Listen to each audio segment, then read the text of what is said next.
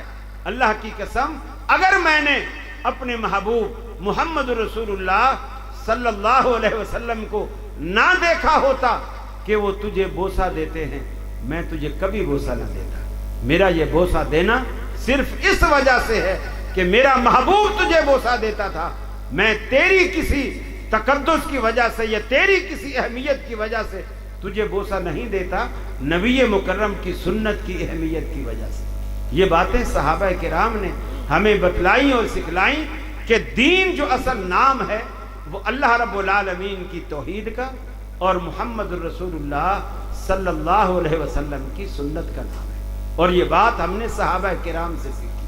یہی دو باتیں ہیں اور اسی پر سارے دین کی اساس کہ بندگی اللہ کی، طریقہ محمد الرسول اللہ صلی اللہ علیہ وسلم کا۔ جیسا کہ محترم شاہ صاحب فرما رہے تھے کہ دنیا کا کوئی موقع، کوئی جگہ، کوئی وقت، کوئی لمحہ ایسا نہیں کہ اللہ رب العالمین اس کائنات سے غافل ہو۔ وہ ہمہ وقت، ہر وقت آپ کی پکار کو، آپ کی دعاؤں کو سنتا ہے۔ حتیٰ کہ یونس علیہ السلام نے اندھیروں میں جا کر اپنے رب کو پکارا تو رب العالمین اس کی پکار سے بھی غافل نہیں تھا۔ فرمایا وَظَنُّونِ ذَهَبَ مُغَاضِبًا فَظَنَّ أَن لَّن نَّقْدِرَ عَلَيْهِ فَنَادَىٰ فِي الظُّلُمَاتِ أَن لَّا إِلَٰهَ إِلَّا أَنتَ سُبْحَانَكَ إِنِّي كُنتُ مِنَ الظَّالِمِينَ۔ فرمایا ذرا مچھلی والے کا حال بھی سنو، جب گھر سے ناراض ہو کر کے وہ چل پڑا، وہ یہ سمجھا کہ ہم شاید اسے روک نہیں پائیں گے، وہ پار لگ جائے گا، لیکن رب العالمین فیصلہ کر چکا تھا۔ رب العالمین کے فیصلے کے مطابق اسے دریا میں ڈالا گیا، مچھلی نے لقمہ بنایا، مچھلی کے پیٹ میں پہنچ گیا۔ قرآن کہتا ہے فَنَادَىٰ فِي الظُّلُمَاتِ، یونس علیہ السلام نے اپنے رب کو اندھیرے میں نہیں اندھیروں میں پکارا۔ فَنَادَىٰ فِي الظُّلُمَاتِ، سیدنا یونس علیہ السلام نے رب العالمین کو اندھیروں میں پکارا۔ رات کی تاریکی کا اندھیرا، سمندر کی گہرائی کا اندھیرا، شکم ماہی کا اندھیرا، ان تینوں اندھیروں میں یونس کے لبوں پر کس کا نام آیا؟ سرگودا والو، کس کا نام آیا؟ اللہ کا، یا اللہ بھی اللہ ہی اللہ رب العالمین کا نام آیا؟ ذرا اونچی آواز سے کہیے تاکہ سرگودا کے عقیدے کے پرانے بیماروں کو شفائے کاملہ و عاجلہ نصیب ہو جائے۔ کس کا نام آیا؟ اللہ کا قرآن کہتا ہے لولا انہو کان من المسبحین، اگر یونس کے لبوں پر ہمارا نام نہ آتا، لولا انہو کان من المسبحین، اگر یونس کے لبوں پر ہمارا نام نہ آتا، یونس ہمیں اس مشکل میں نہ پکارتا، لَلَبِثَ فِي بَطْنِهِ إِلَىٰ يَوْمِ يُبْعَثُونَ، قیامت تک یونس کو مچھلی کے پیٹ میں رکھتے، ہمارے سوا کوئی اس کی دستگیری نہ کر سکتا۔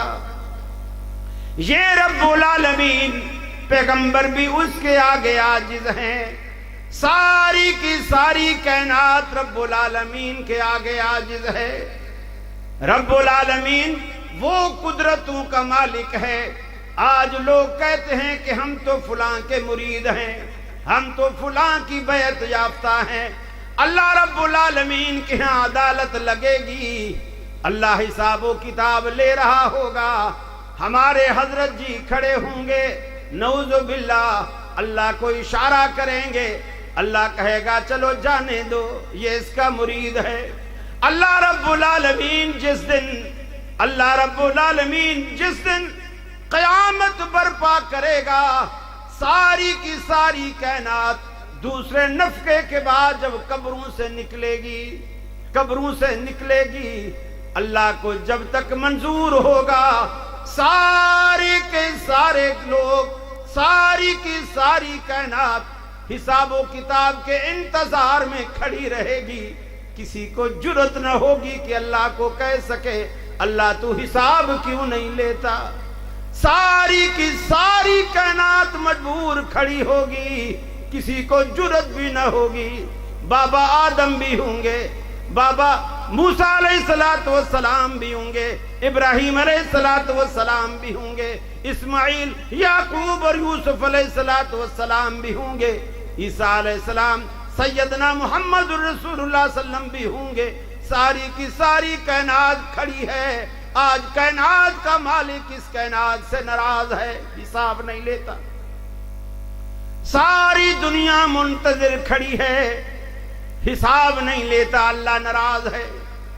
سارے انبیاء کے پاس یہ کائنات جائے گی، ایک ایک کے پاس۔ اللہ سے کہو کہ حساب کتاب شروع کرے۔ ابھی جنت اور دوزخ میں جانے کی بات ہی نہیں ہے، اللہ حساب ہی نہیں لیتا۔ ایک دن 50,000 سال کے برابر ہو گیا، لوگ انتظار میں کھڑے ہیں، اللہ حساب نہیں لیتا۔ اللہ سے کہو کہ حساب لے، کسی کی ہمت نہیں پڑ رہی۔ آخر عیسیٰ علیہ السلام فرماتے ہیں لوگوں ادھر ادھر بھاگنے کی ضرورت نہیں، محمد الرسول اللہ صلی اللہ علیہ وسلم سے درخواست کرو۔ ارے اس وقت بھی تو آؤ گے، اس وقت بھی تو آؤ گے، ان کے جھنڈے تلے تو آج سے کیوں نہیں؟ اس وقت بھی تو آؤ گے، آج سے یہ عادت کیوں نہیں ڈال لیتے؟ اللہ کے حبیب فرماتے ہیں ساری کی ساری کائنات میرے پاس آئے گی، میں اللہ رب العالمین کے حضور سجدے میں گر جاؤں گا۔ وہ دعائیں اللہ مجھے اس وقت سکھلائے گا، اس وقت رب العالمین سکھلائے گا، میری زبان پر وہ دعائیں جاری ہوں گی، میں رب العالمین سے درخواست کروں گا، وہ درخواستیں کرتا رہوں گا۔ اللہ کی رحمت جوش میں آئے گی اور اللہ کہے گا ارفع راسک یا محمد، اے محمد صلی اللہ علیہ وسلم سر اٹھائیے، سل توڑتا مانگیے، دامن پھیلائیے، جھولیاں بھر دی جائیں گی، مانگیے نوازا جائے گا۔ اللہ کے حبیب سے کہا جائے گا اللہ کے رسول آج مانگیے، اس لیے کہ پوری کی پوری کائنات میں، اس بھری کائنات میں آپ سے بہتر مانگنے والا کوئی نہیں اور مجھ سے بہتر دینے والا کوئی نہیں۔ اللہ کے حبیب مانگیں گے، اللہ رب العالمین عطا کرے گا۔ اس حبیب سے، اس رسول سے، اس محبوب سے آج سے دوستی بنائیے۔ آپ فرماتے ہیں ان لی خمسۃ اسماء انا محمد وانا احمد وانا الماحی الذی یمحو اللہ بہ الکفر۔ اللہ نے میرا نام ماہی بھی رکھا ہے جس کے ذریعے کفر اور شرک اور بدعات کو مٹاتا ہوں۔ انا الحاشر، اللہ نے میرا نام حاشر بھی رکھا ہے۔ الذی یحشر الناس علی قدمیہ یوم القیامہ، قیامت کے دن میرے قدموں کے نشان پہ رب العالمین ساری کی ساری کائنات کو میدان معاشر میں جمع کرے گا۔ اس وقت بھی تو رحمت عالم کے قدموں کے نشان ڈھونڈو گے، تو آج دنیا میں کیوں نہیں ڈھونڈتے؟ آپ نے فرمایا انا العاقب الذی لیس بعدہ نبی، اللہ نے میرا نام عاقب رکھا ہے، وہ عاقب جس کے بعد اللہ نے رسالت اور نبوت کے سارے دروازے بند کر دیے۔ آپ نے فرمایا میرے بعد اگر نبوت کی کوئی گنجائش ہوتی، میرے بعد نبوت کی کوئی گنجائش ہوتی، عمر ضرور اس دروازے سے داخل ہوتا، عمر ضرور پیغمبر ہوتا، لیکن عمر پیغمبر نہیں بنا، اس لیے کہ اللہ نے نبوت اور رسالت کے دروازے بند کر دیے، تو اللہ رب العالمین کے پیغمبر صلی اللہ علیہ وسلم کی جو زندگی ہے اور جو اللہ رب العالمین کی توحید ہے، یہ صحابہ کرام کی زندگیاں ان دونوں چیزوں سے معمور تھی، دونوں چیزوں سے بھری ہوئی تھی۔ لہذا ساری زندگی اگر ہم صحابہ کرام سے دین کو لیتے ہیں تو ہمیں وہی خالص دین ملتا ہے جو اللہ رب العالمین کے قرآن میں ہے، جو اللہ رب العالمین کے پیغمبر کی احادیث میں ہے، اس لیے کہ صحابہ کرام انہی دو کو اپنا معیار سمجھتے تھے، انہی دو کو دلیل سمجھتے تھے۔ صحابہ کے بڑے بڑے اختلاف بھی انہی دو باتوں پہ ختم ہوتے ہیں، حتیٰ کہ صحابہ کرام کا نبی مکرم کے رخصت ہونے کے بعد جو سب سے پہلا اور سب سے بڑا اختلاف ہوا وہ یہ اختلاف ہوا کہ عمر تلوار نکال کر مسجد نبوی میں کھڑے ہو گئے کہ خبردار اگر کسی نے کہا کہ اللہ کے رسول فوت ہو گئے ہیں تو میں اس کی گردن مار دوں گا۔ یہ ایک بڑی عجیب بات تھی جو اللہ تبارک و تعالیٰ کے رسول صلی اللہ علیہ وسلم نے فرمائی، حضرت عمر نے فرمائی کہ اگر کسی نے کہا کہ اللہ کے رسول فوت ہو گئے تو میں گردن مار دوں گا۔ سارے صحابہ خاموش بیٹھے ہیں، حضرت عمر تلوار لے کے کھڑے ہیں، ابو بکر صدیق آتے ہیں، پہلے حجرہ اقدس میں جاتے ہیں، چہرہ انور سے چادر ہٹاتے ہیں، پیشانی کا بوسہ لیتے ہیں، پھر مسجد میں آتے ہیں اور مسجد میں آ کر ممبر پہ چڑھ جاتے ہیں، عمر فاروق کی کوئی پرواہ نہیں کرتے ہیں، ممبر پہ کھڑے ہو کر کہتے ہیں کہ لوگوں سنو، من کان یعبد اللہ فإن اللہ حی لا یموت، جو بندہ اللہ رب العالمین کی عبادت کرتا ہے وہ سن لے اس کا معبود زندہ ہے، ایسا زندہ ہے کہ لا یموت، اس پر کبھی موت نہیں آئے گی۔ ومن کان یعبد محمدا فإن محمدا قد مات، اور جو شخص محمد عربی صلی اللہ علیہ وسلم کو اپنا معبود مانتا تھا وہ سن لے اس کا معبود آج فوت ہو گیا۔ صحابہ کرام نے دونوں کے دعوے سنے، ابو بکر کا دعویٰ بھی سامنے ہے کہ اللہ کے حبیب فوت ہو گئے، عمر کا دعویٰ بھی سامنے ہے اللہ کا نبی فوت نہیں ہوا۔ صحابہ کس کی بات مانے کس کی بات نہ مانے؟ ابو بکر بھی درجے میں کم نہیں، عمر بھی رتبے میں کم نہیں، صحابہ نے کس کی بات کو مانا؟ صحابہ کرام نے کبھی کسی شخصیت کو ترجیح نہیں دی، سارے صحابہ مسجد نبوی صحابہ کرام کے وجود سے بھری پڑی ہے، وہ انتظار کر رہے ہیں دونوں دعووں میں سے دلیل کس کے پاس ہے۔ صدیق اکبر نے قرآن پڑھنا شروع کیا، وما محمد الا رسول قد خلت من قبله الرسل افإن مات او قتل انقلبتم على اعقابكم۔ محمد عربی صلی اللہ علیہ وسلم بھی ایک رسول ہیں، جس طرح آپ سے پہلے رسول آئے وہ بھی آئے اور چلے گئے، اللہ کے رسول بھی چلے جائیں، فوت ہو جائیں یا قتل ہو جائیں، کیا تم دین سے ہٹ جاؤ گے؟ پھر فرمایا انک میت و انہم میتون، اللہ کا قرآن کہتا ہے حبیب آپ بھی مرنے والے ہیں، اور یہ جو بے ایمان بدبخت دن رات آپ کی موت کی دعائیں کرتے ہیں یہ بھی مرنے والے ہیں۔ افإن مت فهم الخالدون، اگر آپ فوت ہو جائیں تو یہ کب تک رہیں گے؟ یہ بھی تو مر جانے والے ہیں۔ یہ دلائل کے انبار لگائے تو صحابہ کہتے ہیں کہ ہمیں بات سمجھ میں آ گئی۔ حضرت عمر کی بے نیام تلوار بھی نیام میں چلی گئی، ان کو بھی مسئلہ سمجھ آ گیا۔ صحابہ کرام نے اختلاف مٹانے کا ہمیں سلیقہ سکھایا، جب بھی تمہارے اندر اختلاف ہو یا اسے اللہ کے قرآن پہ پیش کرو یا نبی کے فرمان پہ پیش کرو۔ نعرہ تکبیر، شان مصطفیٰ، عظمت مصطفیٰ، مسلک حق، مسلک اہل حدیث، اہل حدیث کے دو اصول،